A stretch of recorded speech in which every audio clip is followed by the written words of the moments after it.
SC ST వర్గీకరణపై supreme court తీర్పును స్వాగతిస్తున్నామన్నారు Telangana CM Revanth Reddy. అవసరమైతే ఇప్పుడిచ్చిన notifications లో కూడా వర్గీకరణ అమలయ్యేలా ఆర్డినెన్స్ తీసుకొస్తామని తెలిపారు. వర్గీకరణను అమలు చేయడానికి కాంగ్రెస్ ముందుంటున్న ఆయన ఇప్పటికే ప్రకటించిన ఉద్యోగాల్లో వర్గీకరణను అమలు చేస్తామని క్లారిటీ ఇచ్చారు.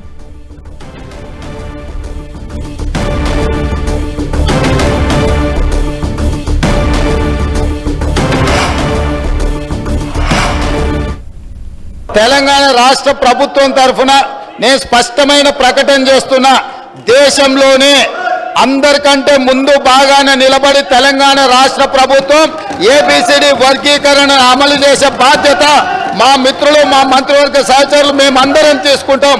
అవసరమైతే ఇప్పుడు ఇచ్చిన ఉద్యోగ నోటిఫికేషన్లలో కూడా వర్గీకరణను అమలు చేయడానికి అవసరమైతే ఆర్డినెన్స్ తీసుకొచ్చి మాదిగ సోదరులకు న్యాయం చేసే బాధ్యత మేము తీసుకుంటాము.